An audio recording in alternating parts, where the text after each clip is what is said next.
today, here we are at Voluto, Commonplace Coffee in Friendship, and we're going to talk about something that's kind of an unknown for most buyers and sellers, sensory experiences. And what a better place than a coffee shop to talk about sensory experience.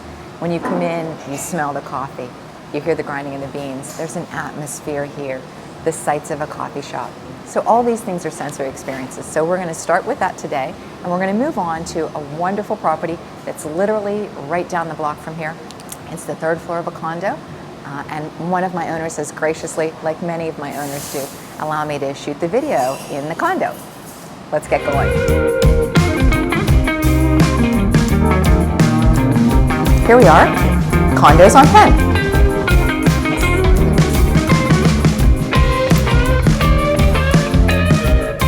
Here we are in the Glass Lofts condo, and we're here to talk about our senses. Hi, here we are in this beautiful loft to talk about a sensory experience. Buying or selling a house is a sensory experience.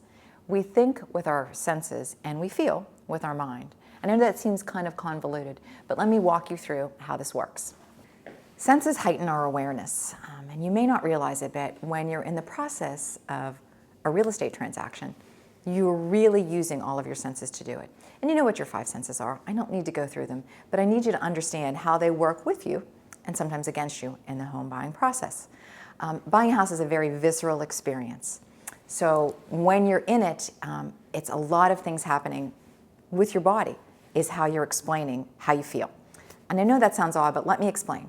Sometimes when I walk into a house with someone, the first thing they do is come in and sit on the couch. That's an expression to me of their comfort. Or maybe they go into the kitchen and they just stand in front of the counter and they're touching the counter. Maybe they walk out onto the deck and they're just gazing out into the yard. All of these indications to me of how they're feeling about the house. And they're not doing them consciously, they're doing them subconsciously. So you're doing it through your senses, how this house makes you feel. So let's talk a little bit about those five senses.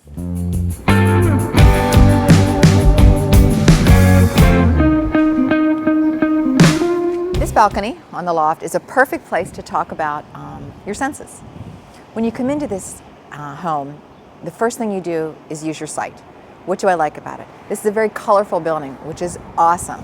It's visually attractive, very important. The next thing is sound. And obviously we're out here on the deck. What do we hear? It doesn't matter how loud it is or how quiet it is, it matters how it makes you feel. So it's your sensory experience. Maybe you're someone who wants city living, so this particular unit would be awesome. Maybe you're someone who needs something quieter.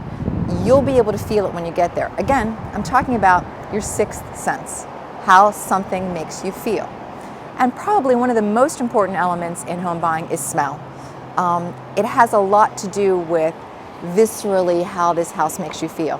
And smell has more memory receptors than any of our other senses. So let's walk into the kitchen and talk a little bit about smell. So now we're going to talk a little bit about smell. It's the one that you remember the most. And when you walk into a house, there's several kinds of smells. One that you really need to think about is sometimes the smells are overwhelming. And I'm not overwhelming bad, just overwhelming. People use candles, they use plug-in scents, they use things that are sometimes overstimulating for the olfactory. So you need to keep the smells pretty even in a house. Clean smells. People remember the smells. I've had people that have children that play hockey or their husbands play hockey. It's a very strong smell from hockey equipment. You don't think about it because you live in the house all the time.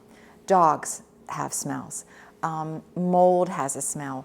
All these things, even though you know you might like it or you don't like it, really affect your decision making. So your senses play a very strong impact on the decision you make, on how you feel about something. It's called embodied cognition, and it talks about how you make a decision based on what your senses are telling you. In the very beginning, I talked about how you think with your senses and you feel with your mind. That's pretty much what happens. It's your intuition or your sixth sense. So intuition and perception have a lot to do with how you feel about a house. From the moment you walk in the door, they start playing into what you have to do. Do I like it? Do I not like it? And you may not even consciously be knowing that you're feeling these things, but it's happening. And as realtors, we're often aware of it. Your body language tells us a lot. Finally, let's talk about one final thing, the intuition and perception. In closing today, let me share a quote by Martin Lindstrom, Brand Sense. Almost all of our understanding of the world is experienced through our senses. And I think I tried to talk about that today. Those feelings that you get, your intuition, your perception, that all has to do with your senses. It's a confluence of your feelings when you walk into a house.